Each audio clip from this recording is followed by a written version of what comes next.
Today on LJAANN, we are covering the French and Indian War. The French and Indian War was really fought between the British and the French.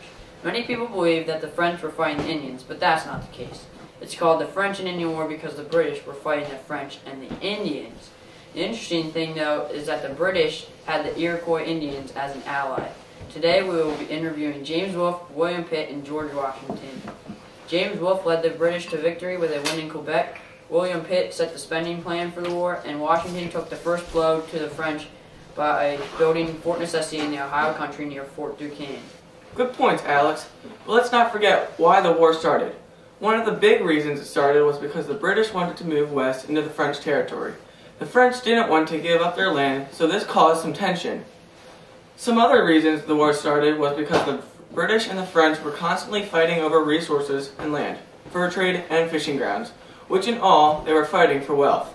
Now, out to Lucas for an interview of William Pitt. Stan, I'm here with William Pitt of Great Britain. William, would you like to give us some background information of yourself? Well, I was born in Westminster, England in 1708. I saw North America, not Europe, as the key to building a great empire. Well, that certainly is interesting. Thanks for sharing.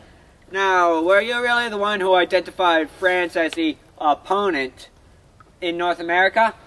Yes, I realized that the French were befriending some Indian tribes in the Ohio country, and if we didn't do anything, they could, at some point, overrun us and take North America. I was not letting that happen. Certainly.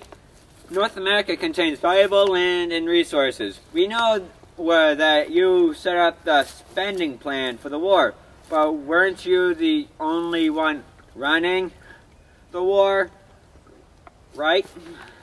Wrong. By 1758, I believe, I was almost single-handedly controlling the war effort.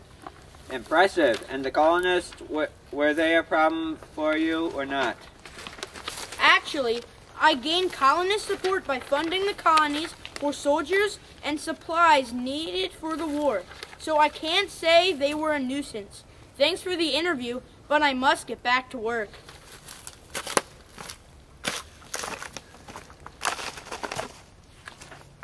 Well, he sure is a key in the war.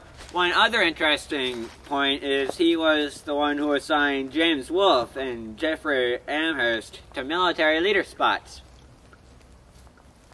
Wow, what a great man. Sure is, but there's no time for just sitting around. Back to Lucas, who is now accompanied by George Washington. Young George Washington is with me at this time. George was born in Westmoreland County, Virginia, on February 22nd, 1732. His father was Augustine Washington. Mother was Mary Ball Washington. Could you explain how you got yourself involved in the war? Well, after my father died, I went to live with my half-brother Lawrence on the Potomac. Potomac. Sorry. That's right. Then Lawrence married into the Fairfax family, who eventually launched your career, right? Yes, I then went on to be the surveyor of the Culpeper County in 1749. My half-brother James died in 1752, which I then inherited the Mount Vernon estate. I was next dispatched for the war on October 1753. My mission was warned to the French to get out of the Ohio Valley. I see, and your next accomplishment was in 1754, warning the British that the French were advancing, which then you were sent out to establish Fort Necessity. Correct. I was overwhelmed at Fort Necessity on July 3rd, 1754, and defeated, but luckily, I survived. Well, thank you for your time, but that's all the time we have today. Thanks again. It's been an honor.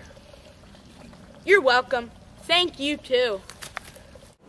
To fill in what they didn't get to, George resigned at the end of 1754, but then rejoined Braddock in 1755. Then, when ambushed by the French, although very ill, Washington rallied Virginia troops and survived. He was then promoted to colonel in 1755. Washington was certainly an inspirational young man. Now for some information on the all-important Iroquois. The Iroquois Confederacy is made up of 5 tribes: Mohawk, Seneca, Oneida, Onondaga, and Cayuga. Later, another tribe joined called the Tuscarora. Before it was called the Iroquois Confederacy, it was called the Iroquois League. The place where the Iroquois lived was actually New York. All the tribes in the Iroquois Confederacy had their own type of dialect and language. Today, most of them speak English. Also, the children in the tribes all went to school. The Iroquois children like to play with different types of toys, dolls, and play sports. The Iroquois actually invented lacrosse, which is becoming very popular. The men were in charge of hunting, trading, and war. Women, on the other hand, are in charge of farming, property, and family. The Iroquois lived in something called a longhouse. Now out to Lucas for an interview with James Wolfe. I'm here with James Wolfe. Wolfe was born in England in 1727. Some background on Wolfe is he's very self-confident. His grandfather was a king of England.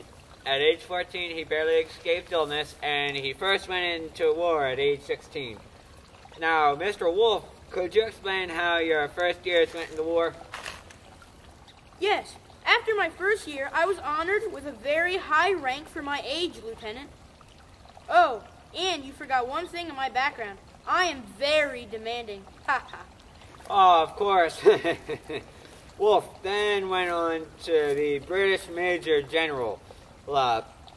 Anything else you'd like to tell us before we move on to the Battle of Quebec? Well, I am called the Hero of Louisburg for my victory in Louisburg. Sure must be an honor.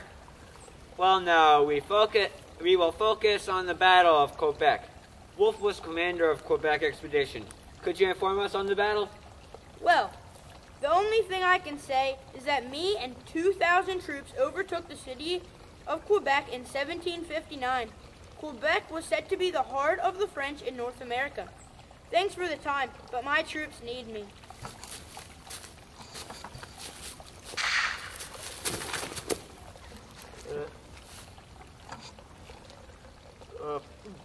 James Wolfe has just been killed! Yes, James Wolfe and his father both died at Quebec. Even though Wolfe died, the win at Quebec brought victory to Britain. Some results, the Britain were they acquired the land of Canada and east of the Mississippi. French kept sugar-producing plants in the West Indies, and the Native Americans lost French allies and gained British enemies. And Britain and the France made the Treaty of Paris. Well, that's all for our special on the French and Indian War. Have a great day from all of us at LJAANN at noon.